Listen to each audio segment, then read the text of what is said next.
왕이 또 흰놈의 아들 골짜기의 도벳을 더럽게 하여 어떤 사람도 몰록에게 드리기 위하여 자기의 자녀를 불로 지나가지 못하게 하고, 또 유다 여러 왕이 태양을 위하여 드린 말들을 제하여 버렸으니 이 말들은 여호와의 성전으로 들어가는 곳에 근처 넷이 나단 멜렉의 집 곁에 있던 것이며, 또 태양 수레를 불사르고 유다 여러 왕이 아하스의 다락 지붕에 세운 제단들과 므낫세가 여호와의 성전 두 마당에 세운 제단들을 왕이 다 헐고 거기서 빻아내려서 그것들의 가루를 기드론 시내에 쏟아버리고, 또 예루살렘 앞 멸망의 산 오른쪽에 세운 산당들을 왕이 더럽게 하였으니, 이는 옛적에 이스라엘 왕 솔로몬이 시돈 사람의 가증한 아스다롯과 모압 사람의 가증한 그모스와 암몬 자손의 가증한 밀곰을 위하여 세웠던 것이며,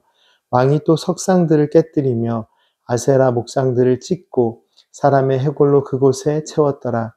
또한 이스라엘에게 범죄하게 한 느밧의 아들 여로보암이 베델에 세운 제단과 산당을 왕이 헐고, 또 그 산당을 불사르고 빻아서 가루를 만들며 또 아세라 목상을 불살랐더라. 요시야가 몸을 돌이켜 산에 있는 무덤들을 보고 보내어 그 무덤에서 해골을 가져다가 제단 위에서 불살라 그 제단을 더럽게 하니라. 이 일을 하나님의 사람이 전하였더니 그 전한 여호와의 말씀대로 되었더라. 요시야가 이르되 내게 보이는 저것은 무슨 비석이냐 하니, 성읍 사람들이 그에게 말하되 왕께서 베델의 제단에 대하여 행하신 이 일을 전하러 유다에서 왔던 하나님의 사람의 묘시이니이다 하니라.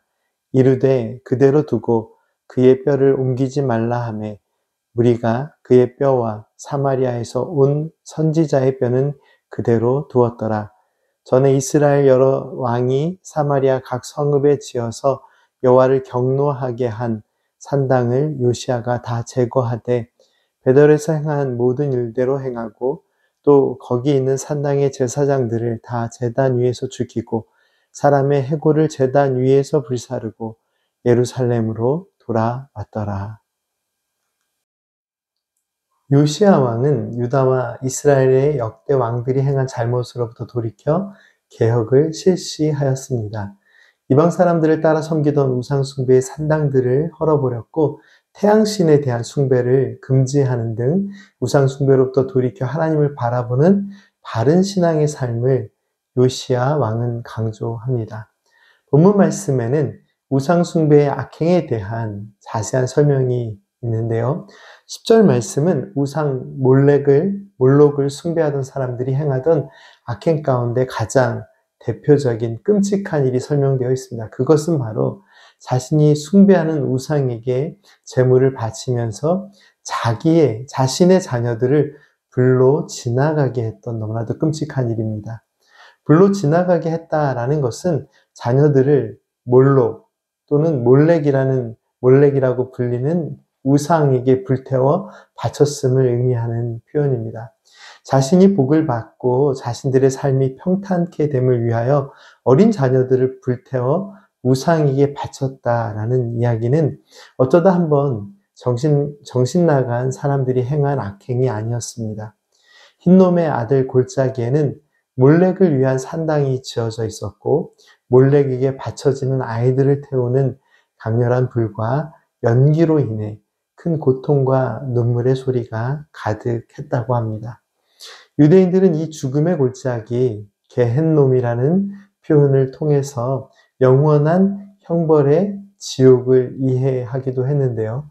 몰렉에게 어린아이를 불살라 바치는 이 행위는 우상 숭배의 악행과 어리석음, 그리고 그 아픔, 그 악행의 깊이를 잘 보여주는 행위입니다.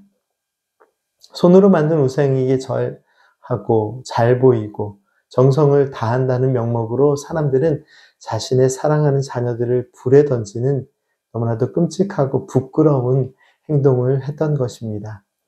제사라는 것은 어떤 의미에서는 경건함이 기본이 되어야 하는 행위임에도 불구하고 그 대상이 헛되고 악한 우상일 때에는 그 가치 자체가 완전히 파괴됨을 오늘 말씀은 잘 보여주고 있습니다.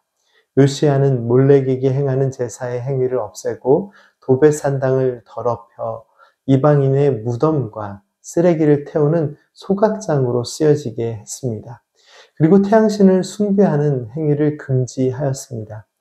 또한 요시야는 예루살렘 주위에 있던 이방신들을 섬겼던 산당들을 허물어버리고 또한 예루살렘을 넘어 베델에 이르기까지 개혁을 확대하여 실시했습니다.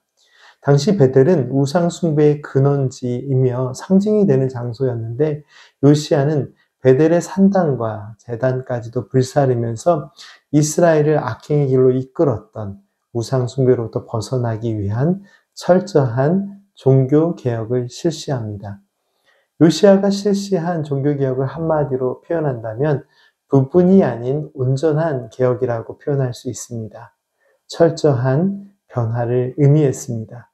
썩은 잎과 줄기만 부분적으로 잘라버리는 개혁이 아니라 뿌리로부터 완전히 그리고 온전한 개혁을 실시하려고 노력했던 것이죠. 요시야가 실시한 개혁의 내용들을 살펴보면서 한 가지 중요한 부분을 깨달을 수 있는데요.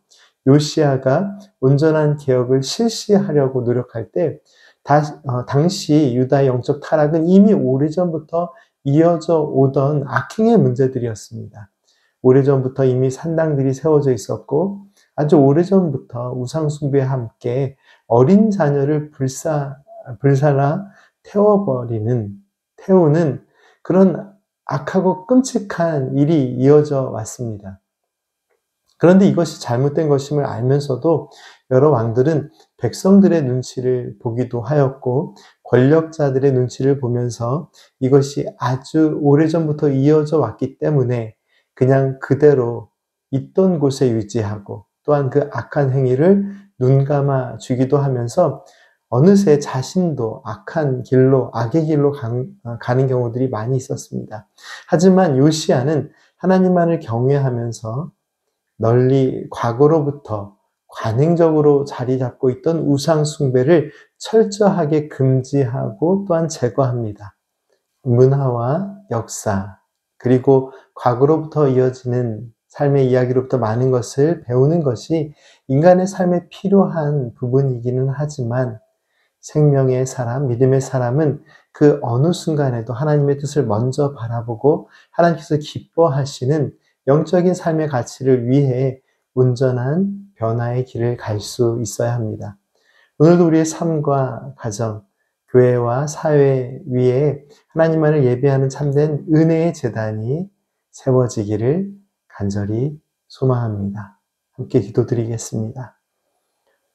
거룩하신 하나님, 저희들이 살아가는 세상 속에서 만연한 영적 타락의 삶 속에서 주의 자녀들이 하나님께서 기뻐 받으시는 온전한 예배자의 삶을 살게 하시고 영적 거룩함과 경건함의 은혜가 우리 교회를 넘어 우리가 살아가는 사회의 전 영역 가운데 온전히 나타나게 하옵소서. 예수님의 이름으로 기도드립니다. 아멘.